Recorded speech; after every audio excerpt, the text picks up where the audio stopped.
ladies and gentlemen, boys and girls, non-binaries of all ages, welcome to how to make a literal dog in your favorite RPG. I hope you're not here to learn how to do character creation the right way at least, because this is the Dog Creation Podcast. I am one of your hosts. My name's Joel. I'm the other one of your hosts. My name's Avalon. How are you doing on this fine Wild West winter day, Avalon? I'm doing pretty good. You know, it's a little chilly outside. There's some snow on the ground, but I dig it. You know, I'm a big fan of winter. And an even bigger fan of the Wild West, some might say. Well, this was a pretty good theme idea, if I do say so myself. I'm so glad that we got to make 6 dogs that are all just nice old Western dogs. I know. Really interesting ones this year. I thought so too. Anyway, so what game do we have for this week? Well, I guess you could say this game was coming up one way or another. One might even say it was inevitable that we'd play this game. And for those of you listening at home, the game we're playing is inevitable. Inevitable. A doomed Arthurian Western. Yes. I've been super excited to look at this game. The concept is very, very cool to me. Yeah, you got this game. The basic premise is like the world of Arthurian myth is dying. There is literally nothing you can do to stop it, but hey, it's all you guys know, so you have to try, right? Yeah. You can't just give up on the world. Yep. The world is going to change and become something else, but you are a knight of King Arthur, or whoever the king is. I don't actually know if it's literally King Arthur. I think that's up to the GM's discretion. It could be. Before we get into making the dog, we have a little rule book of our own that we follow here on how to make a literal dog. So, Joel, would you like to start us off with the dog creation rules? I would love to. Rule number 1, we accept no cop-outs. We're making a dog, the exact animal that comes to mind when I say the word. No anthropomorphic races, no people turned into dogs, no wolves, no foxes, no other cop-outs you could imagine either. Rule number 2 is we cannot use homebrew/house rules. If the rules in the rule book do not explicitly allow something to happen, we count it as a rule broken. Yep. Rule number 3 is, if the game includes stats for a literal dog, those must be used or adapted to the game's character sheet. I don't believe we have one of those. Oh, absolutely not. They don't want to put dogs in this world. Rule number 4 is the character, class, background, playbook, job, what have you, must exist in the game's core rules or as part of an official expansion. I don't think we're not looking at expansions today, just the base playbook. Just the base game. That's right. Rule number 5, the dog can learn any skill available to its class, even if it's not something a dog could normally be trained to do. Rule number 6 is, if a tool would be physically impossible for a literal dog to use, even if comically downsized for them, they cannot use it. I'm talking like a whisk, a Zippo lighter. Well, maybe they could, but they probably couldn't get open. No, absolutely no. I don't think so. One of my favorites, a jackhammer. No way a dog's using that. Probably not. Rule number 7, if a character sheet has a section that's meant to be filled out in collaboration with the whole table, we leave that blank so potential players can make it fit the group they're playing with. And finally, rule number 8 is, we have to keep track of every rule that we break. Which usually, you know, we've got 1 or 2 that are like, oh, you're not supposed to play as a dog, or dogs don't exist in this setting for some reason. But like, hey, seriously guys, if you are going to make a, like, otherworldly setting and you're like, dogs don't exist here, let me tell you something. Yes, they do. Yes. Whether I'm a player or I'm a GM, I'm putting a dog in there. You can't stop me. We're including the dog. And guess what? In all my games, you can pet the dog. As long as the dog wants to be pet. Yes, consent is key. So, on to page 32's Making a Character. All right. Honestly, I think the first playbook that we're given here is absolutely a banger for this. The Errant, Knights of the King, valorous, mighty, and peerless in honor. They have defended the realm for thousands of years, and they are all, in the eyes of history, a good boy. I love that. And we can go through the rest and look at them real quick, but like, we've got Mystic, we've got Godsman, we got the Tail Weaver, we got the Roamer. Shadowjack. Shadowjack sounds kind of cool, honestly. It does sound kind of cool. Sneak thief, skulker, rogue. How did a craven creature with little honor such as you end up here? You'll never be wanting for coin, but you'll rarely possess a glut of people who trust you. Now, okay, yeah. So a sneak thief, a rogue. You know, I feel like dogs don't really fit the criminal description. Dogs Nah. are typically seen as, like you said, the errant seems very on the nose for it, very steadfast home defenders. A lot of people have dogs for home defense. I think you're right. Why don't we just go ahead and boop this on the nose since we've got something so fitting and play it as an errant. All right. This character sheet is set up a little oddly. Little oddly, yeah. That's A-okay. We can make this work. Yeah. All right. Time to make a choice. Are you an aging knight, newly anointed, or a rebellious squire? I like the idea of like a very old dog just like guarding the door to the king's chamber. So we could do aging, or we could do newly anointed. A dog that's ready to get out there, put some bite behind that bark. Yeah, maybe. I feel like either of the first two would work. I'm not so sure about rebellious squire. Yeah, I think I'm leaning more towards newly anointed. Give this dog some pep in his step. All right, so we got a younger dog. Through what deeds did they earn their spurs? Ooh, maybe he protected some noble or something from like a bear attack. And they were like, that dog's got guts. We're going to make them a knight. Yeah, faced down a bear and won in order to protect his king or what? Maybe not king, lord, like you said. King, I feel like, is a bit too much, but a lord for sure. Yeah. Okay. No one would lay down their life for the king, but for the lords, maybe. All right, so we have a newly anointed. I think next up is our contacts. Pick an ally with whom you've served. Your squire, your retired teacher, a trusted companion in battle, or someone else. Retired teacher sounds interesting. I could see that. Like, maybe, I don't know. Are we talking like a teacher, somebody that taught this dog? Yeah, someone who taught this dog the ropes, Taught him how to do the knight thing. Okay. So that when they got knighted, they were ready. I see. Should we give this teacher a name? What would be a good name for a teacher? That's a good question. I'm trying to think of like my old teachers' names, like from like high school. Oh, let's see. I've got Sir Martin. If we're going back based on our actual teachers' names, I remember I had a teacher named Martin, or Mr. Martin, I think. Martin was the last name, but... okay. I had a teacher who was Mr. Underwood, and I always thought Underwood was a cool last name. Yes. Sir Underwood. Sir Underwood. Yeah, that is better. Let's do that one. He actually, genuinely, shout out to Mr. Underwood. He helped me found the card and board game club that was at my high school. Oh, nice. Because he also really liked like board games and stuff. But most of the people in there were just there to play Magic the Gathering after school. But he was there to supervise, and we appreciated him for that.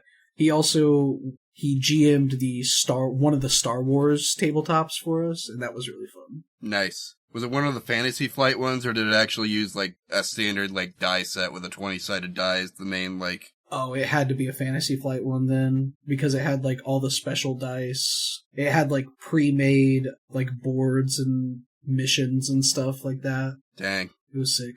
Did y'all see that like, it's not Fantasy Flight anymore. It's a company that I think is just called Edge, that Fantasy Flight's owner has transferred their entire like tabletop RPG division to. I have not heard about this. Yeah, so like Edge of the Empire, Age of Rebellion, Force and Destiny, those games were temporarily out of print, but they are back in print now under this new company called Ed. Oh, okay. And it's literally the same owners, but like just a different title. Exactly, yeah. Okay. That's cool though. I might have to go pick up, because I think the one that I tried out was the second one, I think you said. Which one? Age of Rebellion, maybe?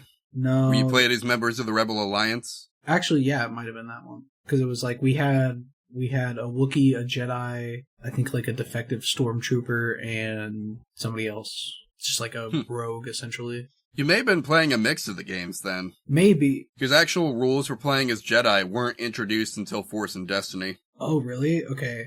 This was probably the one that came out like right before Force and Destiny then, because it definitely had like a fully playable Jedi printed in game. So it was just like, you were essentially like a Padawan, but your master died during Order 66, I think. Oh. So you weren't like a full Jedi yet.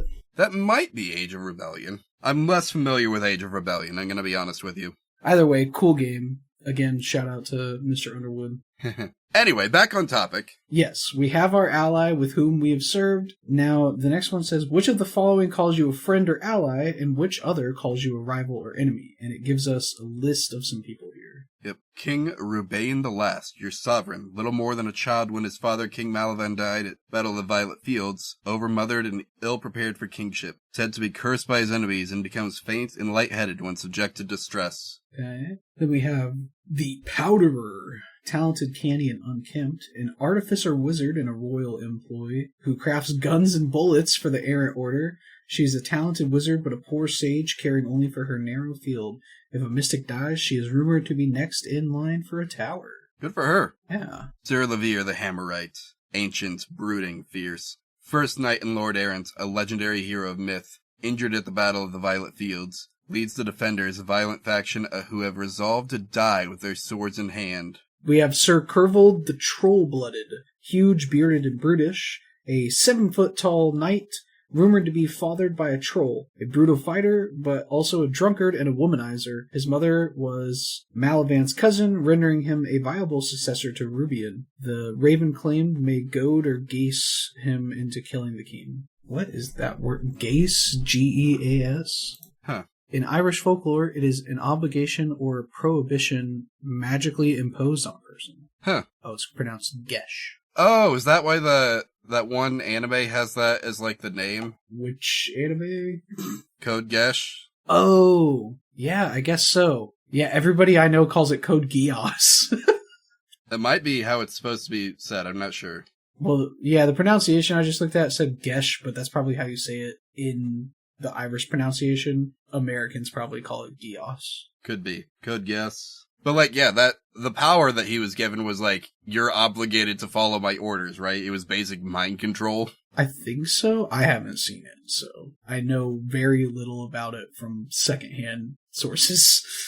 I watched a little of it. I think that's the basic gist, is like, if he gives an order, people are have no choice but to follow it. Okay. Anyway, we're getting off track again. Yeah.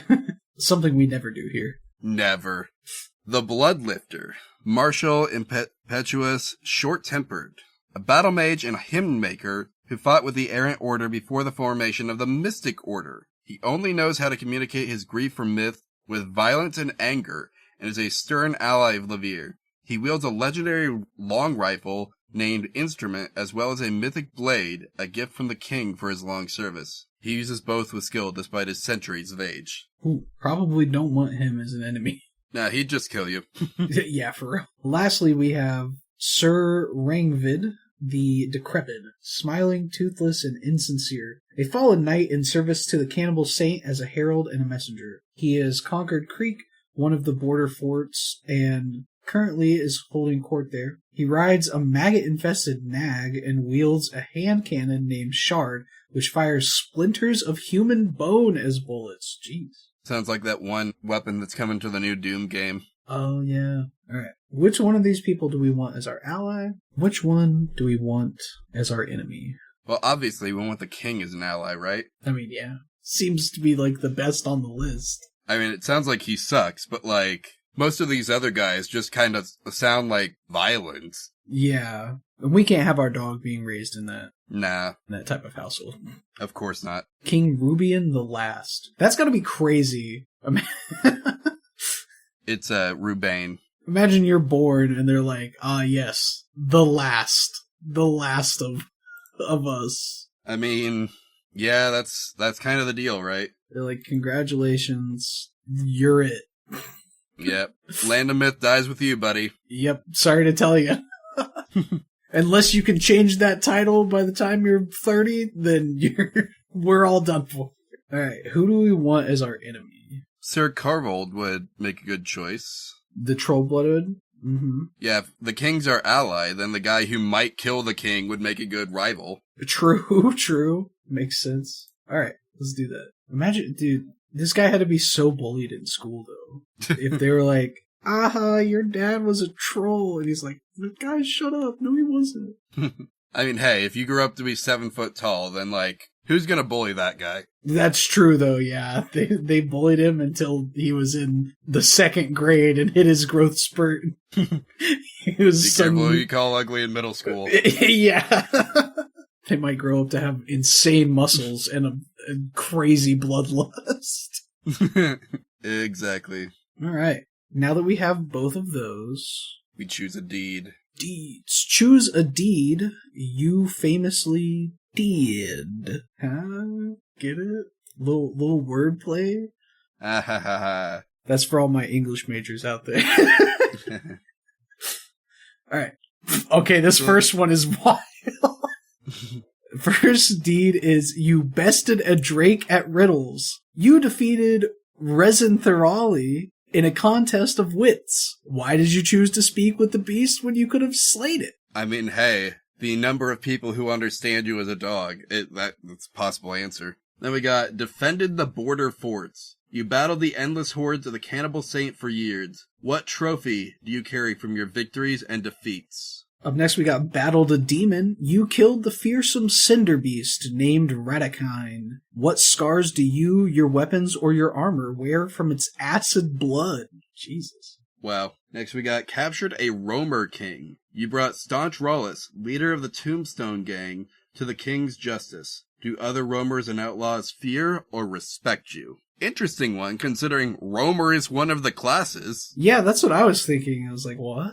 Does each class have their own king associated with them? I don't know. I don't think so. Like, Yeah. I think roamer king is like its own, like, thing. Yeah. Alright. Up next is earned the favor of a falcon. You aided Confons, a speaking bird of the Tower of Falcons, on a noble quest to save a village. Do you owe her a favor, or does she owe you? That could be interesting. Another talking animal. Yeah. Survived a wizard's magic is the last option. You faced the Silver Smitten in a gunfight on the streets of Verdun. Did you shoot first, or did you take a bullet to the chest and keep going? I like Battle the Demon, honestly. I liked Battle of the Demon too, but consider the bested a drake at riddles. I think it would be funny if this drake just didn't expect this dog to come in and start yapping at him about stuff and was just like, spent too much time asking this dog questions of like, what are you doing here? Like, why, I'm not talking to you, essentially. And he didn't really best him at riddles. He just annoyed him into letting them pass. Perhaps. I mean, however it was done, we did beat him at a contest of wits. Yes. And not only that, whoever our companions were allowed it to happen. So I think Battle the Demon, though, it kind of fits with what we were talking about earlier about like saving a noble from a bear. The demon could be the bear, essentially. I don't know. I think those should be separate feats. Okay. So which one do you think? I do like Battle the Demon, though. All right, let's go with that one then. And then what is what was the question here? What scars do you, your weapons, or your armor wear from its acid blood? We could say that the dog has like a bald spot on like its back or something. Yeah, that's what I was thinking too. Or, instead of its back, maybe it has a bald, like, maybe all the fur around its mouth, like, got singed away from, like, when he was biting it. Oh, yeah, that's good too. Alright, you want to go with that one? Yeah, I like the idea that you can just always kind of see his front row of teeth now. Yeah. Okay. So I have the fur around my mouth and my top lip were burned away. There you go. All right. You lost that fur.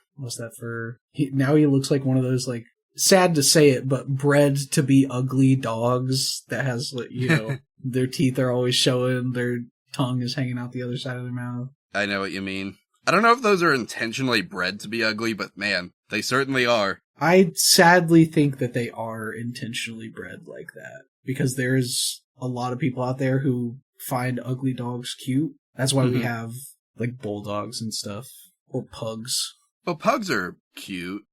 Yeah, don't get me wrong. I think pugs are cute, but it's the slight ugly factor that pulls a lot of people into them, and I think people probably took that and ran with it. Pugs, bulldogs, Frenchies, that they all have this kind of like breathing problem where it's hard for them to breathe because their face is so squooshed. But yeah, so that's not great. Anyway, we need some equipment. We do need some equipment. Our sign of office is a sword of mythic steel that drinks the blood of demons. Okay. There are less than 200 in existence, and each weapon was forged in anticipation of its eventual user, designed entirely to your specifications 2 centuries before you were born. So they knew that the Dog Knight was coming. What did they just pull? They pulled the sword out of the fire and they were like, why does it look weird? Why does the hilt look so weird? It's got like weird indents everywhere. It's like, yeah, those are for the teeth, man.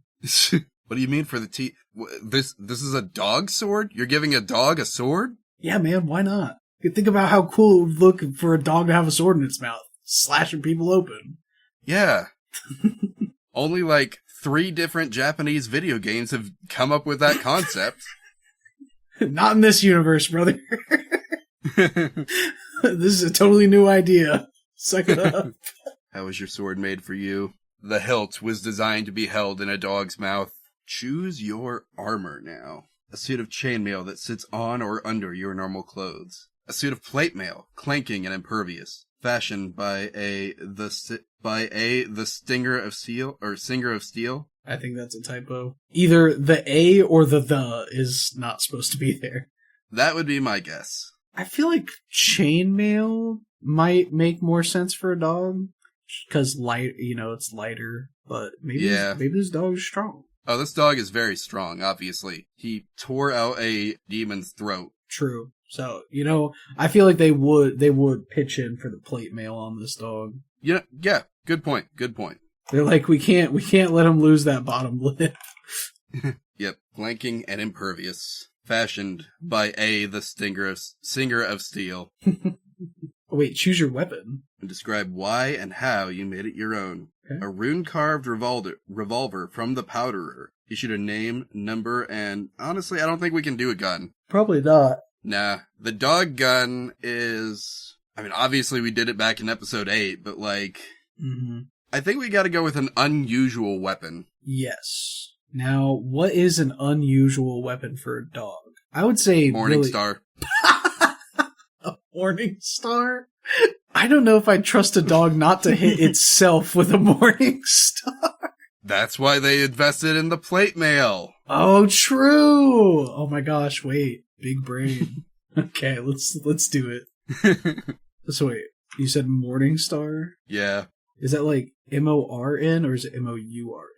It's morning, like as in daytime morning. Okay. I was thinking of a flail and not an actual Morningstar, and I was like, dude, there's so many things could go wrong there. Well, I mean, they make Morningstar flails. Yeah, and that's kind of what I had in mind, but like... Oh, okay. We can do that then. A Morningstar flail. That is 100% why they invested in the plate armor. Exactly. You gotta stop him from destroying himself. He's powerful enough to destroy others, but sadly that also makes him powerful enough to destroy himself. Up next, we have Choose Your Clothing. Either royal garb with billowing cloaks of lilac and crimson, plus a shield bearing the king's crest, or traveler's leathers and a dusty cloak with a hood or a hat. I feel like the way we've set this dog up, we gotta go with royal garb, right? Like, we're allies with King Rubain, we got plate mail. Yeah. We absolutely, we are dripped the fuck out. Yeah. This dog is a favorite among the nobles. All right. On to reputations. You are known by 3 reputations, defined by your relationships with your deeds, friends, and enemies. They will impact how you interact with the world and also the stories and legends that people will tell about you. Let's see. You will be remembered for the following: a reputation you earned during a great deed, a reputation that reflects the reason your contact holds you in such high regard, or a reputation that reflects the reason your rival holds you in such low regard. Oh, wait. Oh, those are the 3 we have to choose. Okay. Yeah. And then, choose or roll reputations from the examples from the reputation list on page 66, or make them up. And it gives us a few here. Yeah, I think we could probably start with these, right? Yeah, let's see if any of them fit. Valiant, I feel like would be a good one for the reason that our contact holds us in such high regard, right? Absolutely. Mighty, reputation earned during a great deed. Yes, for sure. Why would Sir Kervold hold us in low regard, though? Hmm. Because he seems like a man who would respect strength, right? Yes, absolutely. Maybe we go to page 66 and see... Let's see what we got. Oh, wow. There are so many of these. Yeah. Okay. Yeah, I'm not reading. There's 200 of these. There are 200 of them. And my biggest die only goes up to 100, so... Imagine not having a 300-sided die. Man, I do have an actual 100-sided die now. Oh, nice. I never like the 100-sided dies because I can never actually tell what number it lands on. Hey, fair enough. It's an actual die that Dungeon Crawl Classics uses, so they use a lot of weird dice. They've got a D7 in there. D7? How does that even look? I'll have to send you a picture later. It's set up so that, like, the side that sticks up is an edge, and the number is written along the edge. Oh, okay. Interesting. Yeah, it's a weird die, but it's a real one, too. I've seen plenty of weird die. I saw a D20 that was in the shape of a bullet casing. Oh, I've seen those too. I kind of want to get one. I know, they look cool, but I know that they would be super hard for me to read, just like the 100-sided die. Yeah. You know a fun one I found? What's that? D36, which has the 2d6 pip counters on it. So you can roll this D36 as a 2d6, and it has the same odds. Oh, interesting. That sounds really cool, actually, yeah. Yeah. It's been a while since I bought some dice, so I was like, you know what? These look fun. We gotta get these. Yeah. Anyway, we should find a reason why unambitious might be a good one. Number 11 here on the list. True. Because we don't have, like, our own ambitions, right? We're a dog. We're loyal to our master. I think that works, too, because, like, Kervold he's out here looking for fights, and he wants to be respected and stuff, and then he sees this dog that he probably thinks has stumbled into this renowned reputation and is like, how is a dog more deserving of respect than I am, Right. Like, he's friends with a king, so why shouldn't I be? Though he does want to kill a king, so, Well, we don't know that he wants to kill the king. We just know that he could be persuaded into killing the king. So unambitious, right? Yep. Okay, cool. Valiant, mighty, but unambitious. Now, what can you do?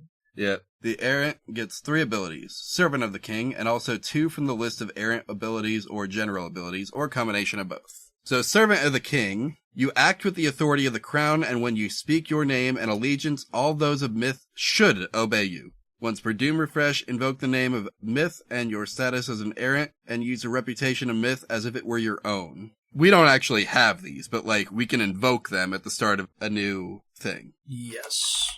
As an agent of the crown, use Servant of the King to demand assistance using the King's writ. You might request a sword, a horse, an armed militia, or something else. If they are unwilling, they may take the form of a challenge. Repeated abuse of this power will earn the ire of Sir Levere the Hammermite. Yeah, fair enough. Yeah. So you gotta like, you can't abuse the King's authority. What? Abusing the King's authority has never worked out poorly for anyone ever in the history of the world. Come on. Yeah, only the King gets to abuse the King's authority. Yeah. And that has also never turned out bad for anyone ever. Yeah. There's never been tyrants. What the heck are you talking about? Nope. Alright. So we have 3 other abilities on this page that we could choose from. And then there's general abilities too. Yeah, there's general abilities. Let's see if one of these looks good though. Yeah. Oath-sworn knight. Many legends of the noble errants of myth involve a knight swearing an oath to complete a daunting or impossible task. You are one such knight, swear an oath to complete a noble and epic quest, perhaps related to a doom. While you are working to complete this quest, you may use this oath as a reputation. When you complete the quest, you can add a new reputation to your character. I feel like we don't need extra reputation. I feel like our rep is pretty solid. We've got a solid rep. For now. For a level 1 character. Yeah.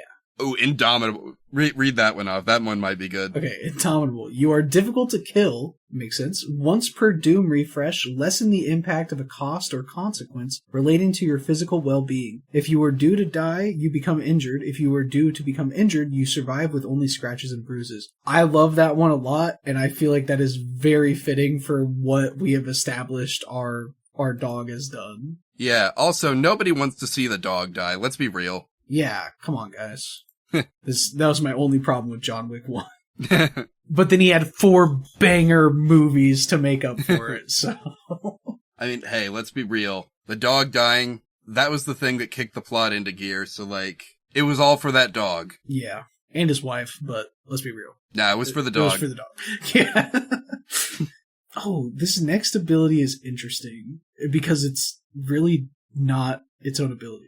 Ooh, Knight of Many Colors. Knights are famously broad in skill and capability. When you take this ability, take an ability from any other class, including starting abilities. God, it's so cool. Yeah, so that would basically just let us take one from, like, what does Mystic have? Let's see, we have Arcane Power, Mage Shape, Unspeakable Power. I don't think we can take Arcane Power. That's like their default ability. Oh, probably not then, yeah. Mage Shape would be crazy. You possess the power to transform your humble mortal body into an unusual shape. Perhaps you become a bird, a living shadow, or appear as a different...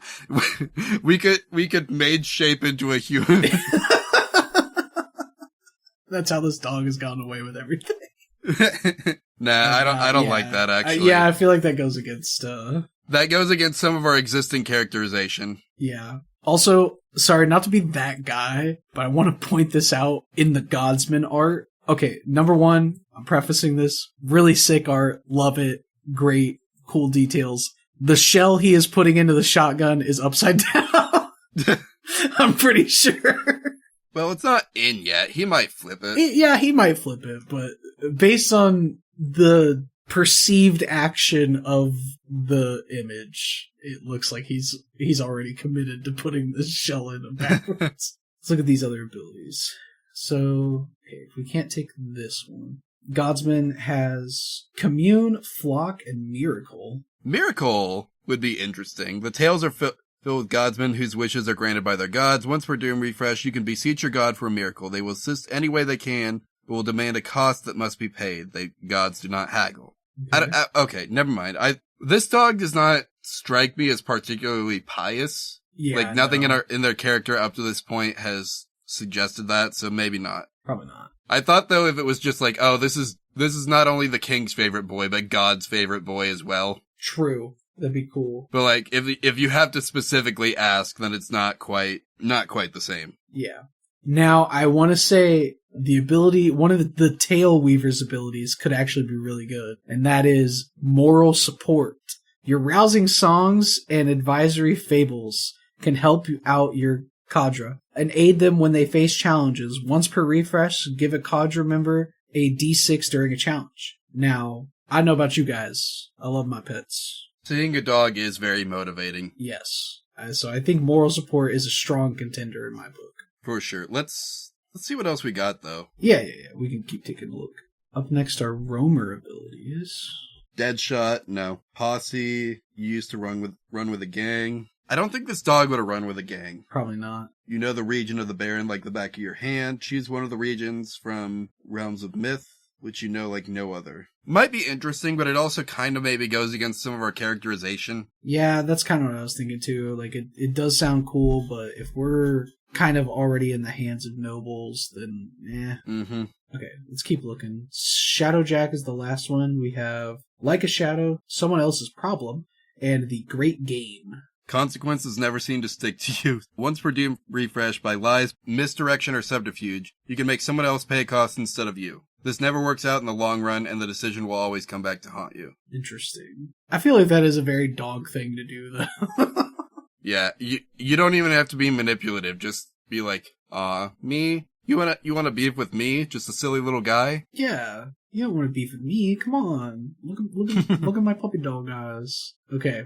I think moral support might be if we're gonna use the one that gives us an ability from another class, moral support I feel like is the way to go. Okay. So we are picking Knight of Many Colors and getting moral support. What class is that from again? That was from the Tail Weaver. So now we need a title, because we don't necessarily have a name, but we have a title. Yes. People's titles relate to their traits, deeds, or characteristics. Remember, because of prophecy, their title might relate to something they haven't even done yet. No one in the Baron has a surname. Most characters will simply be styled name the title. So errants are called Sir Name the Title. So this is Sir Gender Nonspecific, according to this note here.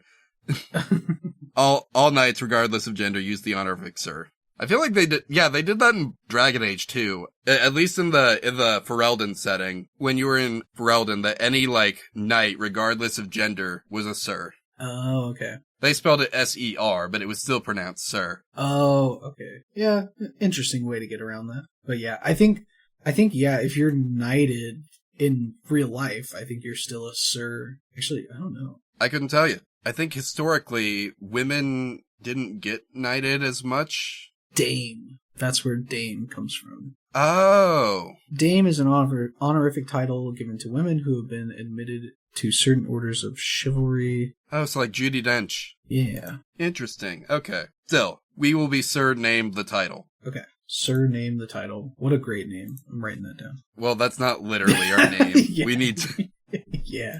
There's actually a table down here on page 64. Oh my god. How to rotate text in MS Paint, bro. You said page 64?